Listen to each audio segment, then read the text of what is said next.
Miarabantsika tsirairay avin-drahitra tsy tia talata maraina fa 17 volana desambra ity manona fahasoavan'ny tompo aminao ary mirary ianao ihany koa mba hitombo fitahiana mandrakariva amin'ny fanatrehan'ny tompo. Alohan'ny dirantsika ny amin'ny mofinainan'io dia vavaksika. Andriamanitra tsara indrizan-danitra mbola misaotra anao izay ny amin'ny fitahianao sy tantananao anay. Irina indrindra tompo mba hitombo finoana fanatrehanao hatrany izahay.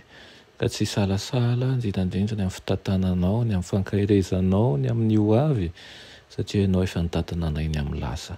Metezanao hiasa anivon'ny tokantrano tsirairay avy eto ary eoka ny fanainao masina ny hiasa tokoa. Anaran'i Jesosy, amen. Teny mofinainantsika androany dia manao hoe amin'izao androm-pahasoavan'izao.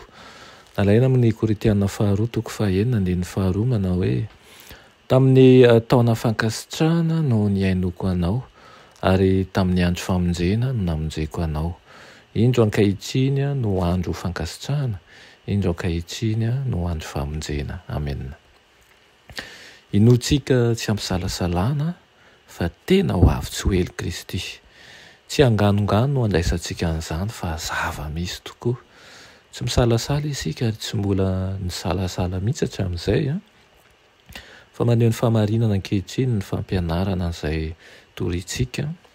Rehefa manakaiky ny fitsarana isika, efa miomana eo amin'ilay iseho eny amin'ny rahoan'ny lanitra isika, dia tsy arahin'ny anjely masina marobe ampitafin'ny tsy fahafatesana an'ireo izay mahatokony marina.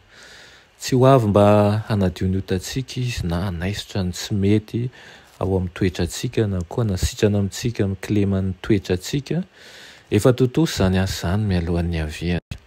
Rehefa ho avy ny tompo ireo izay masina dia hiamasina hatrany ary ampitafiany tsy fahafatesana ireo izay nitahiry ny tenany sy ny fanahiny tao amin'ny fahamasinana sy ny fahamendrehana. Ireo tsy marina sy ny tsy masina kosa ary tsy madio dia toetra toy izany hatrany. Tsy hisy asa azo atao azy ireo mba analana ny kilemany na koa hoe hanomezana azy ny fahamasinana. Tsy hipetraka handrendrika intsony an'ilay mpanjendrika ka hanala ny fahotany sy ny fahalovany fa amin'izao androm-pahasoavan'izao no tsy maintsy hanaovana an'izany rehetra izany. Ankehitriny no tsy maintsy hanaovana an'izany asa izany ho antsika ihany koa. Rehefa mandray ny fahamarinan'Andriamanitra isika ka manaiky ho tarihany dia miasa amintsika izany ka mahatonga ny fitondran'ny tenantsika ho azo ekena any amin'ny fanjakan'Andriamanitra sy ny fiarahamoniny anjely.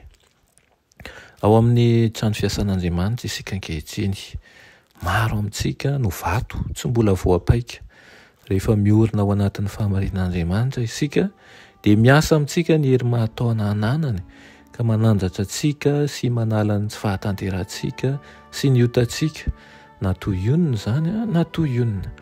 Amin'izany no ahatonga antsika ho vonina eo na mpanjaka ao amin'ny fahatsaran-tarehany ary koa ikambana amin'ireo anjerin'ny lanitra izay feno fahadiovana any amin'ilay fanjakan'ny voninahitra.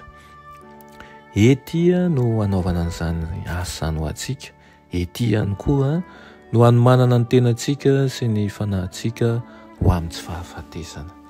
Irina dia mba ho vonina ao anatin'izany fanovana izany eny isika ka ho mpanompo mahatoky ary ho vonina indrindrandrindra hiasan'ny fanahy masina.